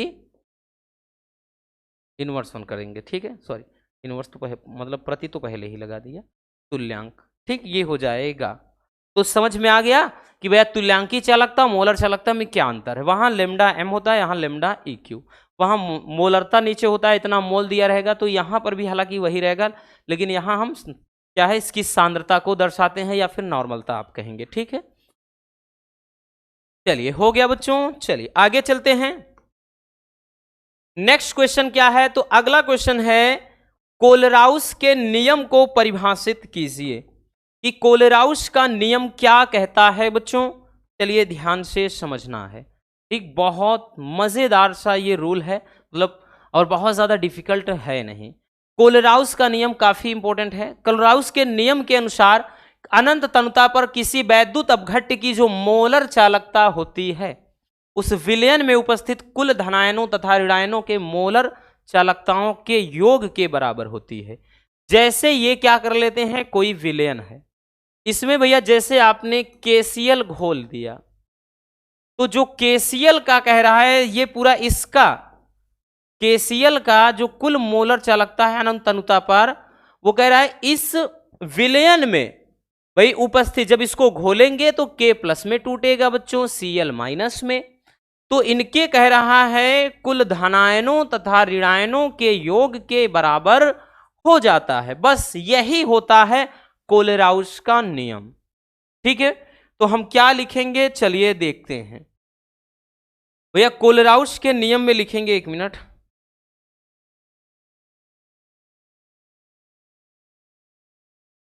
तो यहां पर लिखेंगे कि भैया माना एक वैद्युत अपघट्य क्या ले लेते भैया, NaCl, ठीक है, वैद्युत अपघट्य NaCl का विलयन बनाया गया है। अब यहां पर इसके लिए जो मोलर चालकता हो जाएगा वो भाई क्या लिखेंगे, अनंत तनुता पर, तो इसको ऐसे भी लिखते हैं अनंत तनुता पर ये मोलर चालकता किसका, NaCl का। तो अनंत तनुता पर क्या हो जाएगा भैया, वैद्युत अपघट्य की जो मोलर चालकता होती है विलयन में उपस्थित क्या है, कुल धनायनों तथा ऋणायनों के। अब भैया धनायन तथा ऋणायन के कह रहा है, यानी ये धनायनों के मोलर चालकता, तो यहां पर क्या हो जाएगा, धनायन का, धनायन यानी Na प्लस का, धनायनों के तथा कह रहा है ऋणायनों के।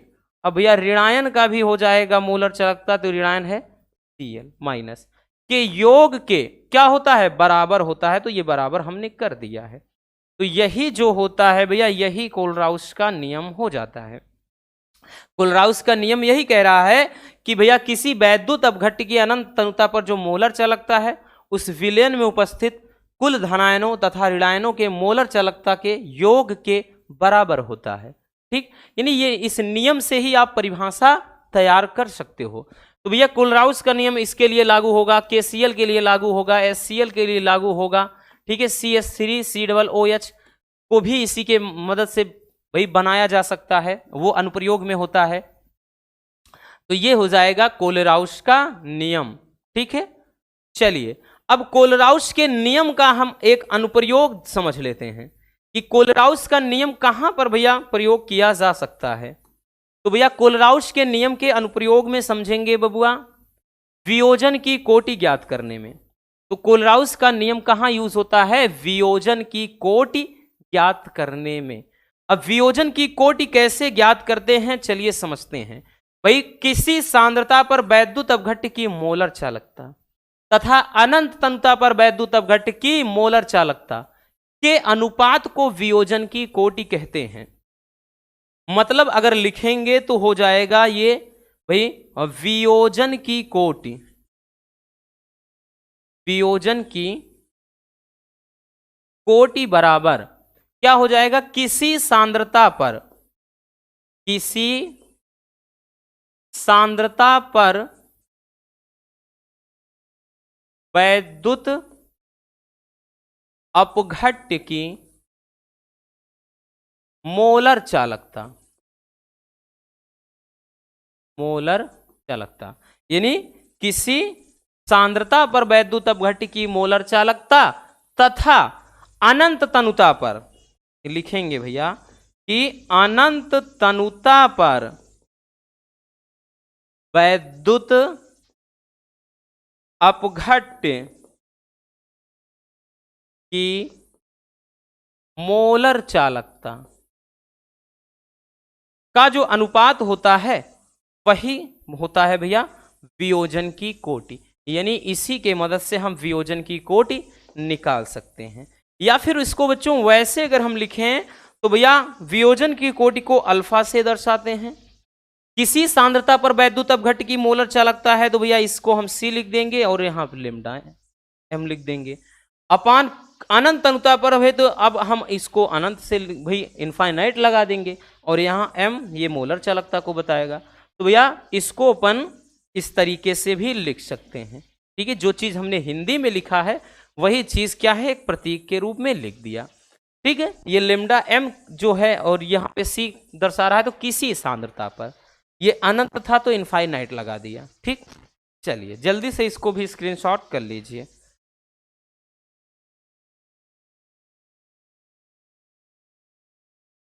हो गया भैया। चलिए आते हैं नेक्स्ट टॉपिक पर। हमारा अगला टॉपिक क्या है? अगला टॉपिक है वैद्युत अपघटन संबंधी फैराडे का नियम। तो वैद्युत अपघटन नहीं भैया, वैद्युत अपघट्य संबंधी। ठीक, तो वैद्युत अपघट्य के से संबंधित फैराडे का नियम। देखिए फैराडे के भाई वैद्युत अपघट्य संबंधी फैराडे के दो नियम हैं। कितने नियम? दो। फिजिक्स वाला नहीं, वो वैद्युत चुंबकीय प्रेरण संबंधी है। यहाँ वैद्युत अपघट्य या अपघटन संबंधी है भैया। तो यहाँ पर वैद्युत अपघटन संबंधी भी दो नियम हैं फैराडे के। पहला नियम क्या कहता है? पहला नियम बोलता है कि इस नियम के अनुसार वैद्युत अपघटन के समय, यानी जब वैद्युत अपघटन होगा, कब होगा? जैसे कोई NaCl है, नमक है भाई, इसमें जल में घोल दोगे और धारा प्रवाहित करोगे भैया, तो Na+ में टूट जाएगा, Cl- में, तो अपघटन हो गया। तो वही चीज कह रहा है कि वैद्युत अपघटन के समय इलेक्ट्रोड, जो इलेक्ट्रोड है, इलेक्ट्रोड पर मुक्त हुई पदार्थ की जो मात्रा होती है वो उसमें प्रवाहित आवेश की मात्रा के समानुपाती होती। यानी कह रहा है वैद्युत अपघटन के समय इलेक्ट्रोड पर मुक्त हुई पदार्थ की मात्रा, तो जो पदार्थ की मात्रा है, पदार्थ की जो मात्रा है वो अनुक्रमानुपाती किसके है? वो आवेश के। ठीक, तो यहां पर अगर हम देखें भैया, तो हम ये मात्रा, पदार्थ की मात्रा को कैपिटल W से लिखेंगे, अनुक्रमानुपाती किसके? आवेश के। अब वी नो दैट, चूंकि Q बराबर क्या होता है? I इंटू टी होता है। तो Q बराबर I इंटू टी, तो भैया इस हिसाब से ये फार्मूला आपका बन जाएगा W, ये अनुक्रमानुपाती, ये I इंटू टी हो गया। जब ये अनुक्रमानुपाती का चिन्ह हटाएंगे तो यहाँ कांस्टेंट आ जाएगा, मतलब आ जाएगा एक नियतांक, तो ये हो जाएगा Z into I into T. तो यही क्या हो जाता है? यही हो जाता है भैया वैद्युत फैराडे, मतलब फैराडे के वैद्युत अपघटन संबंधी पहला नियम, जहां W क्या है? पदार्थ की मात्रा, Z क्या है? मतलब ये है आपका नियतांक है। ठीक है, ये Z क्या है? रासायनिक तुल्यांक जिसको बोलते हैं, या नियतांक। I क्या है? धारा है। T क्या है? समय। तो इस पर भी कभी कभार भूले भटके न्यूमेरिकल बना देता है। चलिए स्क्रीनशॉट कर लीजिए। हो गया ना? आगे चलते हैं। दूसरा नियम, अब देखेंगे भैया हम द्वितीय नियम को। फैराडे का द्वितीय नियम या दूसरा नियम क्या होता है? चलिए ध्यान से समझिए। द्वितीय नियम में क्या है? इस नियम के अनुसार यदि समान वैद्युत धारा समान समय के लिए भिन्न भिन्न वैद्युत अपघट्य में प्रवाहित की जाए तो इलेक्ट्रोड पर मुक्त हुई पदार्थ की जो मात्राएं हैं वो तुल्यांकी भारों के समानुपाती होती हैं। देखिए इनको फार्मूले से ही पूरा सिस्टम आप कंप्लीट कर सकते हो। जैसे अब की बार मान लेते हैं कि भैया भिन्न भिन्न वैद्युत अपघट्य हैं, जैसे ये दो वैद्युत अपघट्य हैं, इसमें KCl का विलयन है, इसमें NaCl का है। ठीक है भैया, तो इनका संबंध हम बात कर लें तो जैसे ये यहां पर क्या है? इलेक्ट्रोड है और इनमें समान वैद्युत धारा समान समय के लिए बह रही है। तो वही कह रहा है कि यदि क्या है? समान वैद्युत धारा समान समय के लिए भिन्न भिन्न वैद्युत अपघट्य के में प्रवाहित की जाए, तो भैया ये KCl का वैद्युत अपघट्य है, NaCl का, तो भिन्न भिन्न वैद्युत अपघट्य में जब प्रवाहित की जाती है तो इलेक्ट्रोड पर मुक्त हुई जो पदार्थ की मात्रा है, मान लेते हैं इसमें इलेक्ट्रोड पर मुक्त हुई पदार्थ की मात्रा W1 है, इसमें क्या है? W2 है। तो जो है पदार्थ की मात्रा, ठीक, मतलब जो पदार्थ की मात्राएं हैं तुल्यांकी भारों के समानुपाती होती हैं। ठीक है, तो मतलब ये अगर हम देखें W1 अपान W2 बराबर क्या हो जाएगा? E2 अपान, मतलब E1 अपान E2। ठीक, ये चीज होता है। तो वही चीज भाई आप समझ गए। चलिए तो यहां पर हम लिखेंगे कि कह रहा है इलेक्ट्रोड पर मुक्त हुई पदार्थ की मात्राएं जो हैं तुल्यांकी भारों के समानुपाती। तो ये जो W1 है ये अनुक्रमानुपाती किसके है? तो ये है भाई किसके, तुल्यांकी भारों के E1 के।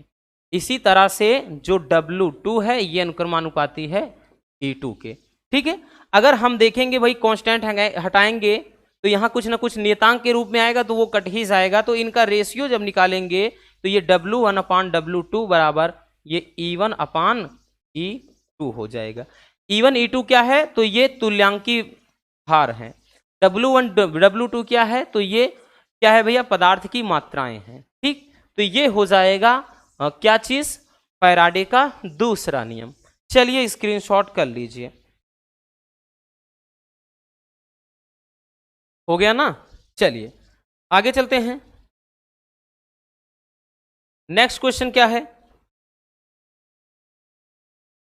अभिक्रिया की कोटि। जो इंपॉर्टेंट, देखिए अभिक्रिया की कोटि और आणविकता में अंतर बहुत पूछता है, तो अंतर वाला भी देख लेना। बाकी भैया अभिक्रिया की कोटि क्या है ये भी बहुत ज्यादा पूछता है। तो देखिए होता क्या है, किसी रासायनिक अभिक्रिया में उपस्थित जो अभिकारक की सांद्रता के घातों का जो योग होता है वो होता है अभिक्रिया की कोटि। जैसे कोई अभिक्रिया है, मान लेते हैं भैया कोई भी अभिक्रिया है, अभिक्रिया जैसे यहां पे Ma है और प्लस यहां पे NB है, तो इससे कुछ भी बन रहा है, ठीक, कोई उत्पाद बन रहा है। तो यहां पर क्या बोल रहा है, तो किसी रासायनिक अभिक्रिया में उपस्थित अभिकारक की सांद्रता के घातों का योग। तो अभिकारक की सांद्रता के घातों का योग, या फिर जैसे यहां पे XY ले लेते हैं, तो यहां पर जो कोटि दर्शाएगा, जो कोटि होता है, तो यहां पर अभिकारक के सांद्रता के घातों का योग। तो यहां पर जैसे अभिकारक क्या है, A है, ठीक। तो अभिकारक के A है, तो इसका जब समीकरण के रूप में लिखेंगे, तो जैसे यहां पर हम वेग समीकरण लिखते हैं, तो यहां R बराबर क्या हो जाएगा, तो ये हो जाएगा K, और यहां पर A, ठीक है, और 2 का B, और यहां पे मान लेते हैं M और N दर्शाया गया है। तो अभिकारक की सांद्रता के घातों का योग कोटि होता है। तो कोटि में क्या चलता है, जब भी कोटि निकालना हो तो घातों का योग, जैसे M + N, ये घातों का योग ही क्या होता है, कोटि। ठीक है, जैसे XY ले ले रहे हैं तो X + Y, तो अभिकारक की सांद्रता के घात का जो योग होता है वही अभिक्रिया की कोटि कहलाती है। ठीक है, सिंपल सा टॉपिक था। चलिए आगे चलते हैं। अगला टॉपिक क्या है भैया हमारा, चलिए अब देखते हैं अभिक्रिया का वेग या अभिक्रिया की दर क्या है। अभिक्रिया का वेग क्या है और अभिक्रिया के वेग को प्रभावित करने वाले कारकों का उल्लेख कीजिए। ये सब लॉन्ग में आएंगे तो भैया 3 नंबर से कम, 3 नहीं या 4 ऐसे में आएंगे, इससे कम नहीं रहेगा। तो अभिक्रिया का वेग किसे कहते हैं, तो अभिक्रिया के अभिकारक तथा उत्पाद की सांद्रता में होने वाले परिवर्तन को ही अभिक्रिया का वेग कहते हैं। तो अभिक्रिया के उत्पाद या फिर सांद्रता में जो भी एकांक समय में परिवर्तन होता है, ठीक है, तो सांद्रता में जो परिवर्तन है उसी को कहते हैं अभिक्रिया का वेग या अभिक्रिया की दर। ठीक, अब अभिक्रिया के वेग को प्रभावित करने वाले कारक कौन कौन से हैं, तो भैया सबसे पहला अभिकारक की सांद्रता। अभिकारक की सांद्रता जितनी अधिक होगी अभिक्रिया का वेग भी उतना ही अधिक होगा। मतलब सांद्रता बढ़ने पर अभिक्रिया का वेग बढ़ जाएगा।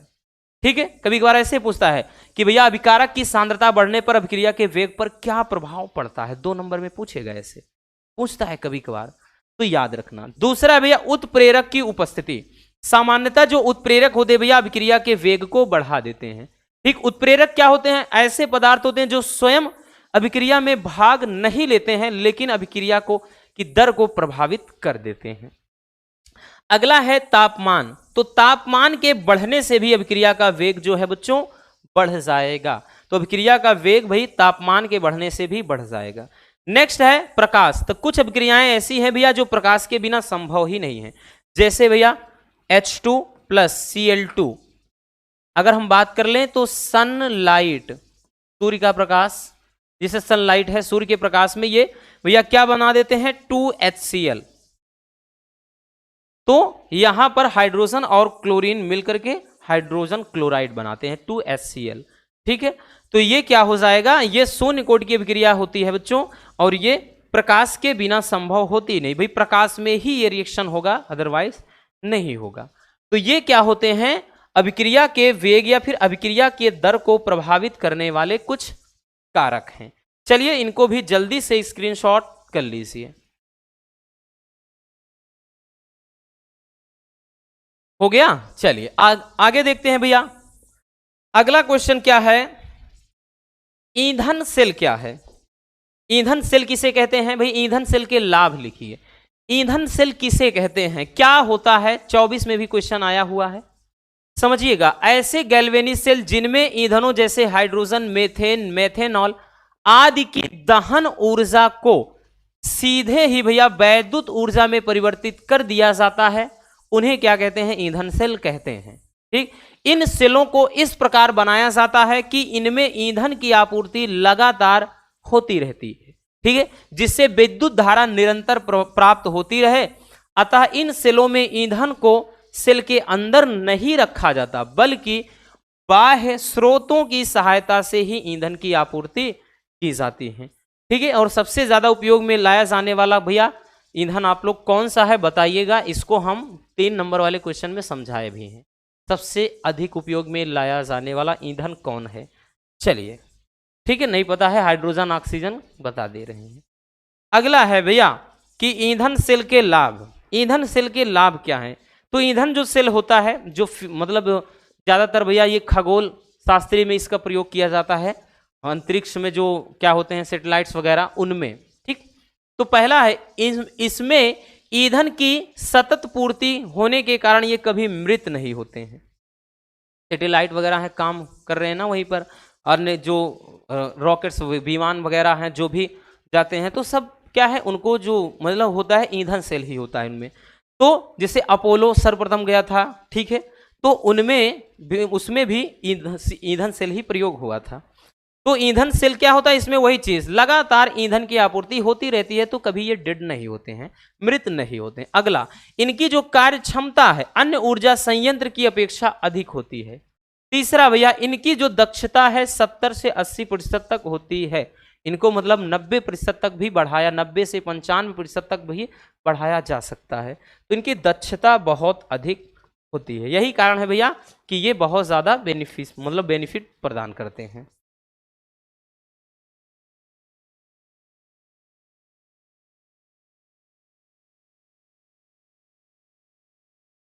हो गया ना, आगे चलते हैं। अगला है अभिक्रिया। अच्छा, इसको तो देख लिया है ना। संक्रमण तत्व देखते हैं भैया और ये टॉपिक बहुत ज्यादा लाजवाब है कि संक्रमण तत्व क्या है, मोस्ट इंपॉर्टेंट है बच्चों एग्जाम के नजरिए से। संक्रमण तत्व या फिर कहेगा डी ब्लॉक के तत्व, वेरी वेरी इंपॉर्टेंट टॉपिक है, यूं समझना कि 100% पूछा जाने वाला टॉपिक। संक्रमण तत्व किसे कहते हैं या फिर डी ब्लॉक के तत्व क्या होते हैं, ठीक है, इनके लक्षण लिखना है और इनका इलेक्ट्रॉनिक विन्यास भी पूछा जाता है। ठीक है, चलिए भैया संक्रमण तत्व क्या होते हैं पहले ये जान लेते हैं। और कभी कभार ऐसे पूछ लेता है कि डी ब्लॉक के तत्व को संक्रमण तत्व क्यों कहते हैं। ठीक, तो देखिए वे तत्व जिनका इलेक्ट्रॉनिक विन्यास करने पर अंतिम इलेक्ट्रॉन बाह्य कोश के डी कक्षक में भरते हैं या फिर प्रवेश करते हैं, वो क्या कहलाते हैं भैया, डी ब्लॉक के तत्व कहलाते हैं। अब ये जो तत्व होते हैं एस और पी ब्लॉक के बीच में स्थित होते हैं, यही कारण है इन्हें संक्रमण तत्व कहा जाता है। मतलब भैया ऐसे देखा होगा ना, पेरियोडिक टेबल इस तरह से कुछ ऐसे होती है ना, डीजे के आकार का है ना, कुछ बच्चे बोलेंगे डीजे सर जी बना दिए। तो ये एस ब्लॉक, ये पी ब्लॉक, ये बीच वाला डी ब्लॉक और नीचे 2 क्षैतिज पंक्तियां होती हैं भैया, वो एफ ब्लॉक। तो ये तो अब सिलेबस में है ही नहीं, एस और पी ब्लॉक कट गया है, तो यही डी और एफ पढ़ना है। तो डी ब्लॉक होते हैं तो एस और पी के बीच में स्थित होता है, यही कारण है इसका नाम रखा गया है संक्रमण तत्व। ठीक है, तो ऐसे तत्व भैया क्या जिनका इलेक्ट्रॉनिक विन्यास करने पर अंतिम इलेक्ट्रॉन डी उपकोष में प्रवेश कर जाए, उसमें आंशिक रूप से भरते हैं, यही कारण है कि इनको डी ब्लॉक के तत्व कहा जाता है। और ये एस और पी के बीच में स्थित हैं, जिसके कारण संक्रमण तत्व भी कहलाते हैं। अब इनके लक्षण या फिर विशेषताएं क्या है भैया? ये रंग ये क्या करते हैं? रंगीन आयन बनाते हैं। क्यों बनाते हैं इसका कारण भी बताएंगे। कारण इतना जानना कि जो संक्रमण तत्व होते हैं भैया, इनमें एक विशेष नेचर होता है, एक विशेष प्रकृति, कि ये भिन्न भिन्न प्रकाश के रंगों का अवशोषण करने की इनमें क्षमता होती है। जैसे ही श्वेत प्रकाश इन पर पड़ता है तो जो इनके इलेक्ट्रॉन है भैया, वो अपनी कक्षा को छोड़ करके, मूल कक्षा को छोड़कर दूसरी कक्षा में प्रवेश कर जाते हैं। ठीक है, तो उतने टाइम में और शीघ्र ही फिर से अपनी कक्षा में वापस आते हैं। यही कारण है कि रंग भी परिवर्तन हो जाता है। यही कारण है कि ये अलग अलग रंग के होते हैं। तो ये कारण है, कारण भी बहुत पूछता है। दूसरा, ये संकर आयन बनाते हैं। संकर आयन मतलब समझ जाइएगा, जो संकुल यौगिक यानी उपसंयोजन यौगिक बनाते हैं। ये अनुचुंबकीय गुण भी दर्शाते हैं। कारण क्या है? कि कारण सिर्फ एक ही है, क्योंकि इनका डी उपकोष आंशिक रूप से भरा होता है। ठीक है, यानी मतलब आंशिक रूप से रहेगा, खाली रहता है कुछ। अगला, इनमें उत्प्रेरक का गुण पाया जाता है। और नेक्स्ट है भैया कि ये प्रायः चालक प्रकृति के होते हैं, अर्थात इनमें चालकता का गुण होता है। अब सबसे जरूरी जो होता है भैया, वो इसमें क्या होता है? इलेक्ट्रॉनिक विन्यास। क्योंकि ऐसे पूछिएगा कि भैया संक्रमण तत्व क्या है, इनका इलेक्ट्रॉनिक विन्यास लिखिए। तो इलेक्ट्रॉनिक विन्यास बहुत जरूरी है। इलेक्ट्रॉनिक विन्यास होता है इनका n-1 इंटू डी। ठीक है, n-1 इंटू डी, यानी डी कोशीय रूप से ये 1 से लेकर के 10 तक इलेक्ट्रॉन रहेगा। फिर उसके बाद ns, ये 1 से 2 तक होता है। ठीक, तो ये इनके बाह्य कोश का इलेक्ट्रॉनिक विन्यास हो जाता है। ठीक है, याद रखना। चलिए जल्दी से स्क्रीनशॉट कर लीजिए।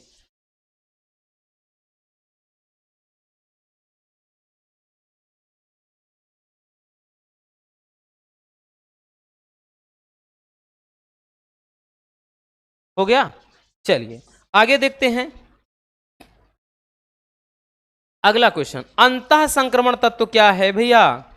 इनर ट्रांजिशन मेटल, या फिर इसी को बोलेगा भैया कि क्या बोलेगा?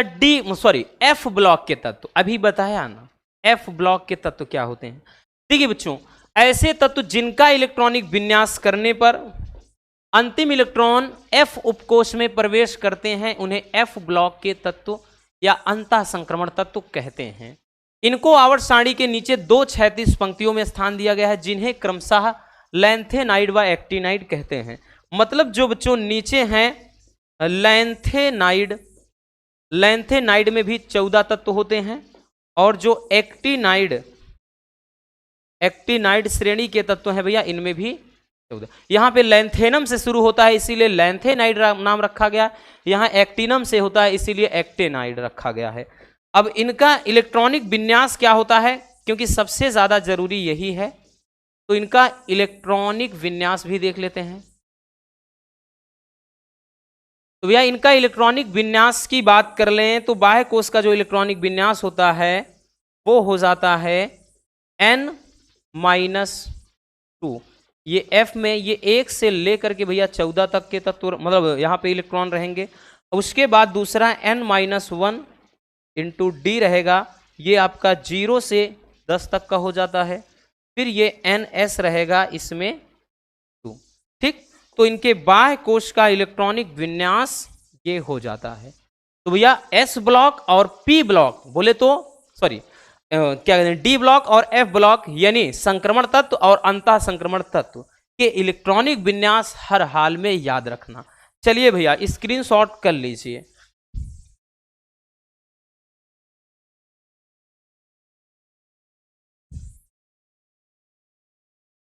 हो गया ना? चलिए अब हम देखते हैं नेक्स्ट टॉपिक को। हमारा अगला टॉपिक क्या है? देखिए अगला टॉपिक है कारण देते हुए स्पष्ट करना। अभी हमने जो बताया वही कारण वाले प्रश्न भी कुछ इसमें बनते हैं, इंपॉर्टेंट है कि संक्रमण धातुएं या फिर उनके अधिकांश जो यौगिक हैं अनुचुंबकीय होते हैं, क्यों, क्या कारण है? अभी हमने कारण भी आपको बताया, अगर आपको याद हो। कारण क्या बताया बच्चों? कि संक्रमण तत्व के यौगिक मुख्यतः चुंबकीय गुण दर्शाते हैं, अर्थात चुंबकीय क्षेत्र में ये आकर्षित होते हैं। कारण क्या है? अनुचुंबकीय गुण का होना अयुग्मित इलेक्ट्रॉनों के कारण होता है। अतः संक्रमण तत्व में डी उपकोष आंशिक रूप से भरा होता है जिसमें अयुग्मित इलेक्ट्रॉन होते हैं। यही कारण है बच्चों कि ये अनुचुंबकीय गुण दर्शाते हैं। ठीक है, और भैया अगला जो रीजन वाला कारण वाला प्रश्न है कि संक्रमण तत्व रंगीन यौगिक बनाते हैं। ये तो भैया वेरी वेरी इंपॉर्टेंट है, ऐसा कोई साल नहीं जब ये ना पूछा जाए, वो भी 2-2, 3-3, 4-4 सेट में आता है। अब देखिए संक्रमण तत्व रंगीन आयन क्यों बनाते हैं या रंगीन यौगिक क्यों बनाते हैं। तो संक्रमण तत्व बच्चों ठोस अवस्था हो या जलीय विलयन में रंगीन आयन बनाते हैं। इसका कारण यह है कि जब संक्रमण धातु आयन पर श्वेत प्रकाश पड़ता है, जैसे सनलाइट पड़ता है, तो अपूर्ण कक्षकों में उपस्थित अयुग्मित इलेक्ट्रॉन यानी डी उपकोष में अयुग्मित इलेक्ट्रॉन होते हैं भैया, वो प्रकाश का अवशोषण कर लेते हैं, जिसके कारण वो निम्न ऊर्जा वाले कक्षक से उच्च ऊर्जा वाले कक्षक में चले जाते हैं और इसी कारण उनमें एक विशेष मतलब रंग उत्पन्न हो जाता है।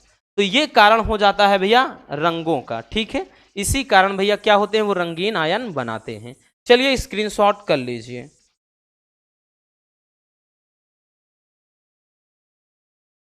हो गया भैया। चलिए आगे देखते हैं बच्चों नेक्स्ट टॉपिक को। हमारा अगला क्वेश्चन है कि लिगेंड क्या है और आवेश के आधार पर भाई लिगेंडों को किस प्रकार वर्गीकृत किया जा सकता है, उदाहरण सहित समझाइए। अब देखिए लिगेंड भाई हालांकि 2 नंबर 3 नंबर वाले 4 नंबर वाले क्वेश्चन की अलग अलग सीरीज ला के सब कुछ बताया है। ठीक है, क्या कहते हैं दाता परमाणुओं की संख्या के आधार पर भी बताया है और उसके बाद हमने क्या है क्या आवेश पर भी बताया है। तो चलिए समझ लेते हैं। लिगेंड क्या है, वह अणु अथवा आयन या फिर धातु कह लें जो उपसंयोजक यौगिक में केंद्रीय धातु परमाणु अथवा केंद्रीय धातु आयन को इलेक्ट्रॉन युग्म प्रदान करने की क्षमता रखता है, उसे लिगेंड कहते हैं। जैसे यहां पर ध्यान देना भाई, कुछ एक तत्व ले लेते हैं, मतलब एक उपसंयोजक यौगिक ले लेते हैं K3FeCN6। अब यहां पर ध्यान देखना, ये आयन होता है और इसी को बोलते हैं केंद्रीय धातु परमाणु। केंद्रीय धातु परमाणु या केंद्रीय धातु आयन बोलते हैं। ये जो कोष्टक में होता है इसी को लिगेंड बोलते हैं और ये जो नंबर्स होती है इसको बोलते हैं उपसह संयोजन संख्या। उपसह संयोजन संख्या क्या कहते हैं, उपसह संयोजन संख्या। तो देखिए अब यहां पर वही चीज कह रहा है कि वह धातु अथवा परमाणु, वह धातु अथवा परमाणु जो क्या करता है केंद्रीय धातु परमाणु को, केंद्रीय धातु परमाणु को क्या करता है इलेक्ट्रॉन युग्म देता है, ये इसको इलेक्ट्रॉन युग्म प्रदान करता है, तो यही क्या कहलाएगा लिगेंड। अब केंद्रीय धातु परमाणु क्या होता है भैया, तो केंद्रीय धातु वह धातु या फिर परमाणु जो क्या करता है लिगेंड के साथ बंधा होता है। ठीक है, लिगेंड के साथ बंधा होता है, वो क्या है क्या क्या भाई केंद्रीय धातु परमाणु। उपसह संयोजन संख्या क्या होता है, तो लिगेंड भाई जो केंद्रीय धातु परमाणु लिगेंड के साथ जितने बंधों द्वारा बंधा होता है वो संख्या होती है उपसह संयोजन संख्या। तो सब कुछ समझ गए यहां पर भाई। इसका डिटेल्स में जो परिचय वाला वीडियो था उसको अगर देखोगे तो पूरा क्लियर हो जाएगा। चलिए भैया अब इनके हम प्रकार को समझते हैं। तो लिगेंड कितने प्रकार के होते हैं आवेश के आधार पर, तो भैया 3 प्रकार के, धनावेशित लिगेंड, ऋणावेशित लिगेंड, उदासीन लिगेंड। तो भैया धनात्मक लिगेंड या धनावेशित लिगेंड क्या होते हैं, ऐसा लिगेंड जिन पर धन आवेश उपस्थित होता है उसे धनात्मक लिगेंड कहते हैं। जैसे भैया मान लेते हैं H3O, ये धनात्मक लिगेंड हो जाएगा। ठीक है, जैसे मान लेते हैं NO है, अगर इस पे प्लस है तो ये धनात्मक लिगेंड हो जाएगा, क्योंकि इन पे धन आवेश है तो ये धनात्मक लिगेंड हो जाएगा। कुछ नहीं करना, ऐसे लिगेंड जिन पर धन आवेश हो धनात्मक लिगेंड होते हैं। ठीक है, चलिए भैया अब देखते हैं आगे ऋणात्मक लिगेंड क्या होते हैं या ऋणावेशित लिगेंड क्या है भैया, ऐसा लिगेंड जिन पर ऋण आवेश उपस्थित हो उसे ऋणात्मक लिगेंड कहेंगे। ठीक है, और इनमें एक या अधिक एकाकी इलेक्ट्रॉन युग्म होता है। जैसे ऋणात्मक लिगेंड में बात कर लें तो CN हो गया, Cl हो गया, उसके बाद भैया अगर हम बात कर लें तो Br हो गया, I हो गया, ये सब ऋणावेशित लिगेंड कहलाते हैं। ठीक है, ये किस में आते हैं, ऋणावेशित लिगेंड में आते हैं। अगला है उदासीन लिगेंड। अब उदासीन लिगेंड क्या होगा? ऐसे लिगेंड जिन पर क्या हो भैया, कोई चार्ज ना हो, ना तो प्लस हो ना माइनस हो, वो उदासीन लिगेंड कहेंगे।